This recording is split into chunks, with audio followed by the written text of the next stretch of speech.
All right, we are here. We are starting. I'm very excited. Been able to observe her throughout the morning and early afternoon. Felt like it was time to go ahead and get through to her. So like that little video, that little clip I sent you, where I was like, if I can just get her to stop and then go play, that is gonna be what I'm looking for. So right now, we're looking for baby steps, but training isn't always linear, but I still expect to make a lot of progress with her. So what it's gonna really be about for us is me just teaching you guys the protocols. I know we all live super busy lives, having kids, work, all the sort of stuff that kind of goes on stress-wise. So what my goal for this, guys, for her, is to give you something and to give you this training that doesn't take away or add any other mental stress.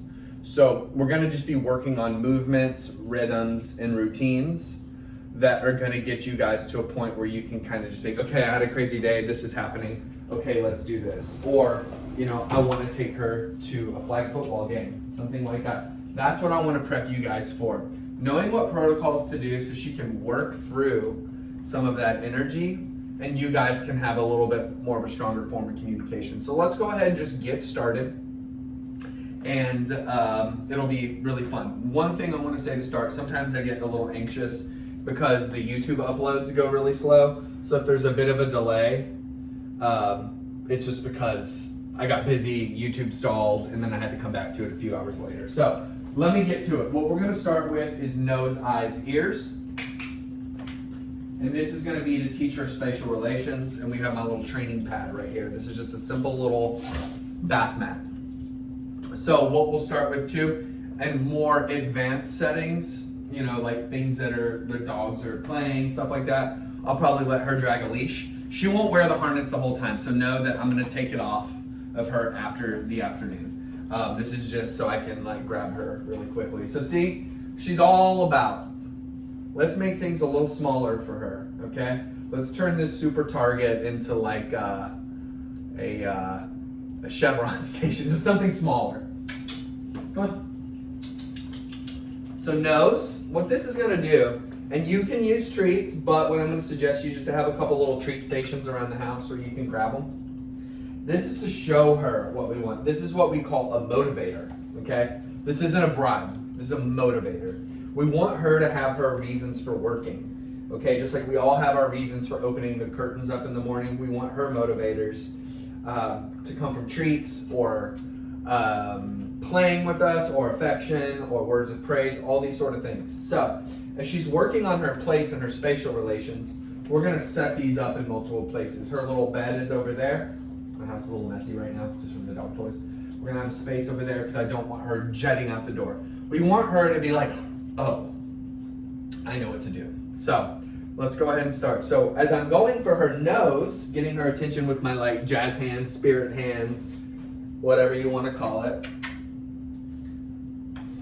Good. That will really work for her to get her attention. So if she's being a little crazy, and right now she's got to start in a really low setting, really easy peasy setting. We want to go in and be like, come on, come on, come on, come on, come on. And so we want to get her used to following us with a lure. So that's what I'm going to show you now. And I start every lesson I do with dogs this exact way. Just get them ready. It's kind of like just doing a little warm up, Good. So I need her to have that eye contact and to move through the house with me. So boom, right here, she starts following me. Come on, come on, come on. Good. Go around the table, yes, yes, yes. You can give her a little bitty treats along the way, kind of like a little yellow brick road. Go back to your place. And so I use a lot of rhythms. Do I think that she knows what go to your place means? No, I do not. But it helps us as people, I feel like, to articulate those rhythms. It's important to us to be able to do that. Now, when I first started dog training, I would be like, oh, I'm just not going to use the words in the videos. But I do. I want you guys to understand the rhythms. She's more like, that's her kind of vibe sometimes. We want to make her more And then as we talk to her, make that smoother. So it makes sense, think about like how our brain works. Like I've told Lacey plenty of times, I'm just a very type A, type wire kind of person. I'm a casual person, but I'm also very much just like, ding, has to be. So what I try to do is loosen things up. So let's go ahead and loosen her up. Good. Yes, good girl. Come over here, good, yes. And we move those really calm movements there. And as she's working on it, and this is an easy setting. This is what I wanted to show you, an easy setting. We can start to kind of work on these calming exercises. So that's luring, okay? It's gonna be one of your most important communication tools for her. You're gonna use it a lot of different ways and a lot of really fun ways. And it's a confidence booster and it's a really strong communication tool. So as I'm working with dogs with eye contact, nose, eyes, ears, 1, 2, and 3 is our form. I'm a very vocal person, so I like to use my voice. But the eye contact is really important. So let's say, for example, I'm gonna go get my glass of water. Little things like this can help. So she just gave me subtle eye contact. I want, as I'm walking through, to be able to solicit that from her and to her to know that this right here just means stand by, okay? So eye contact can be used for a myriad of things. Touch targets, you'll see all this stuff as we progress through the board and train. But right here, this is great. We want her to know her spatial relations. So think about this like a hopscotch square. When dogs meet each other, and I'll go back to the hopscotch square here in just a second. When dogs meet each other, and she's a great socializer with dogs, they meet each other at a T. When dogs are much more, informal with each other, they'll kind of crash into each other. I always think about at the end of The Lion King when they're fighting, rah, that kind of stuff. That's more rough play, okay? But what she does, she likes to throw that butt around. It's a good tool for her because she's strong with that. And so when dogs meet each other, it's more like this. So think about like this morning, Lacey, I shook your hand. I come at you like this, hey, what's up? I'm not like, hello? That's kind of the mammal way of doing it. It's a much more friendly, less direct way. Because right now I'm like direct with my phone camera. And so for her, as we're moving about, we can start to get her in those spatial places like that. Find a couple places in the house. Boom, right there. So I love doing this sort of stuff with her. I'm very much a person that likes to continue to challenge myself. So for a second I was like, I'm gonna bring the other dogs out to show you, but no, we're gonna wait on that. We're gonna set ourselves up to be successful. Even though this looks easy, it's still very successful, and that's important. Come on. Good, come on. Get him. Boom. Right here. Good, so right here.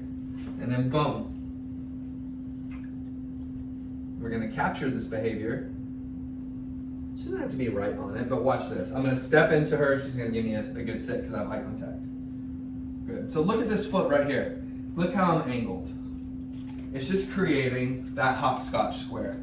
You're in my square, you're in my right angle. Boom, boom, boom, boom, all right?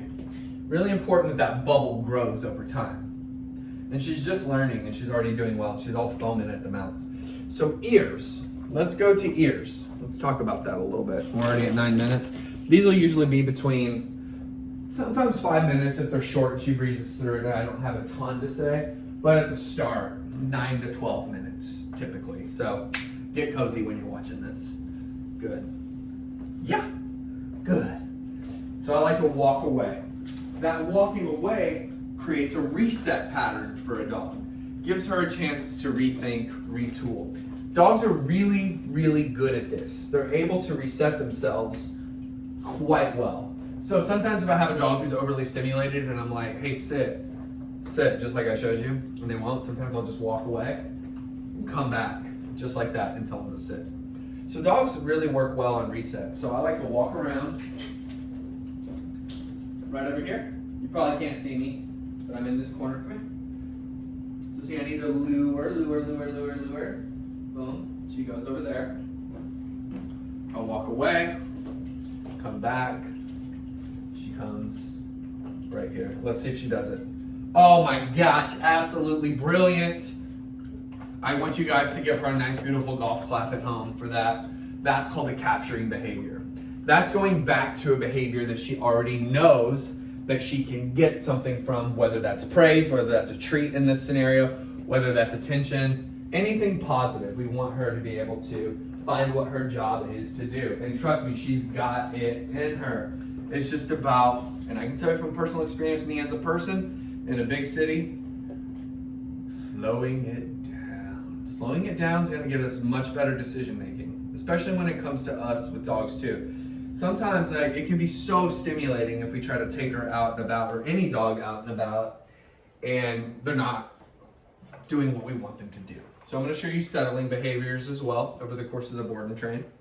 Little things that are going to really help her impulse control. Okay, and we'll work on all this stuff together, because my job is going to be, I'm going to definitely take great care of her. My job is going to be make sure you guys feel really good with that. And once you guys feel good with it, I'll feel good with it. So there's no harm in asking questions or asking me to explain that again, or say, hey, this didn't work, let's retool this way. Totally fine. That's what I'm happy to do. So I'm having a really good time here. Really good time. She's doing great. This is very, very simple stuff, but I had a big cup of coffee, so I forgot to totally explain ears. So ears, hi! Yes! So all that does really, or okay, or good, awesome, it just creates a snapshot. Dogs remember, whoop, that little bitty dopamine rush, that little ding. It's that simple Pavlov's dog thing that we learn.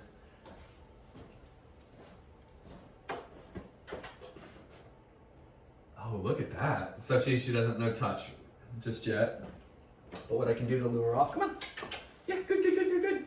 Boom, and then get her back on there again. Yeah, good. So see, she touches it, it's like a game show buzzer. Boom, good job. So she's doing great. I love her to pieces. Thank you for bringing all that awesome stuff for her. And I am so thrilled. These are the treats I'm using. These are lovely. I get these on Amazon for like, I don't know, $6-10. They're quite awesome. They're like little Cheez-Its for dogs. So that is it. I won't take up any more of your time. Your sweet baby girl is right here. We just love her so much. And thank you guys so much for your time. Bye-bye.